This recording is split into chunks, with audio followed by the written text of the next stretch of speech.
आम आदमी पार्टी की प्रवक्ता प्रियंका कक्कड़ ने प्रेस कॉन्फ्रेंस करके केंद्र की मोदी सरकार के खिलाफ रोजगार और बेरोजगारी को लेकर हमला बोला है। उन्होंने कहा कि मोदी सरकार के 9 साल के कार्यकाल में देश में बेरोजगारी दर पिछले 5 दशक में सबसे निचले स्तर पर है। प्रेस कॉन्फ्रेंस में पीएम मोदी के 2014 में बेरोजगारी को लेकर दिए गए भाषण के अंश दिखाकर निशाना साधा। रोजगार आपको आपके प्रदेश में मिलना चाहिए कि नहीं मिलना चाहिए, आपके इलाके में मिलना चाहिए नहीं मिलना चाहिए। और इसलिए भाइयों बहनों, हमने मेक इन इंडिया का विजय अभियान चलाया है। हम चाहते हैं छोटे छोटे कारखानों का जाल बिछे, छोटे छोटे कारखाने लगे, हर गांव गली मोहल्ले में रोजगारी का अवसर पैदा हो और नौजवान।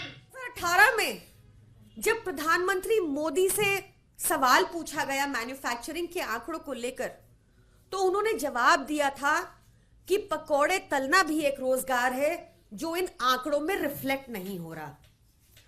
मैन्युफैक्चरिंग से 10 करोड़ जॉब मिलना तो दूर, आज देश 5 दशक की सबसे ज्यादा बेरोजगारी के दौर से गुजर रहा है।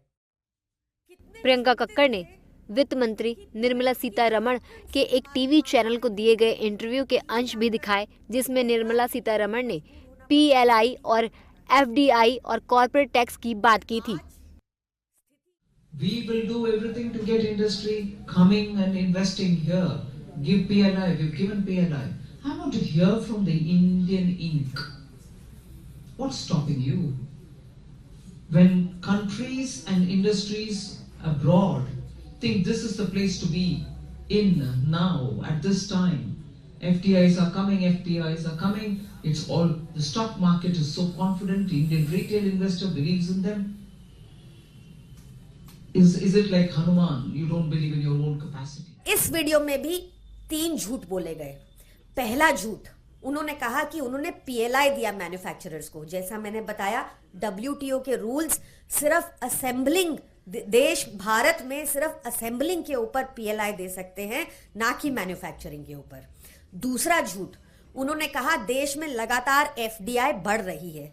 देश में एफडीआई 2004 से लेकर 2014 के बीच 2.4% थी, जबकि आज यह आंकड़ा 1.72% है।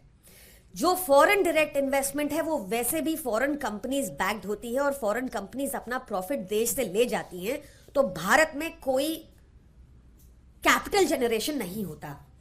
तीसरा झूठ उन्होंने बोला कि कॉर्पोरेट टैक्स उन्होंने कम कर दिया। ये बात सच है, पर ये कॉर्पोरेट टैक्स सिर्फ 0.1% व्यापारियों के ऊपर देश में लागू होता है। प्रेस कॉन्फ्रेंस के दौरान प्रियंका कक्कड़ ने मुस्लिम दलित कार्ड खेलते हुए कहा, आज देश में व्यापारी मुस्लिम और दलित लोगों को काम पर रखने से बच रहे हैं। लाखों कारोबार समेटकर लोग देश छोड़कर जा चुके हैं। आज व्यापारी किसी मुस्लिम को या किसी दलित को एम्प्लॉय करने से डरता है।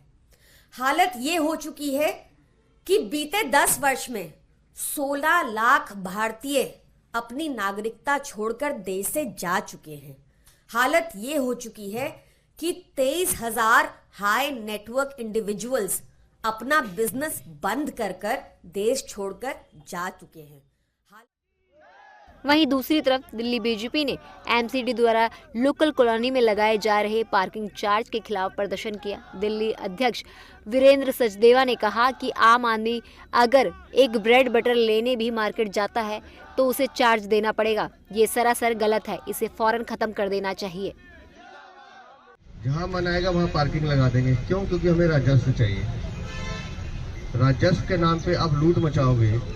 इस छोटी मार्केट में कोई आदमी घर से स्कूटर लेकर आता है कि अपने बच्चों के लिए ब्रेड और बटर लेकर चला जाएगा, 200 रुपये का सामान नहीं लेगा लेकिन 50 रुपये की पार्किंग देगा। क्यों देगा जी? मतलब आप किसी के जीने का, खाने का अधिकार छीन लोगे। कल से तो कह दोगे कि अपने घर से भी निकलोगे तो आपको पार्किंग दे दी बाहर निकलने। अपने शीश महल पे तुम 52 करोड़ रुपए खर्च करते हो, लेकिन आम पब्लिक की सुविधा के लिए क्या करते हो? वीरेंद्र सचदेवा ने पार्किंग के अलावा आपके दवा घोटाले और शराब घोटाले का जिक्र किया। उन्होंने आम आदमी पार्टी को रिश्वतखोर, और घूसखोर सरकार बताया। उन्होंने कहा कि पार्किंग शुल्क नहीं देंगे, चाहे इसके जवाब में किसी नोटिस का जवाब देना पड़े। वीरेंद्र सचदेवा ने एमसीडी पार्किंग बोर्ड पर पेंट करके अपना विरोध जताया।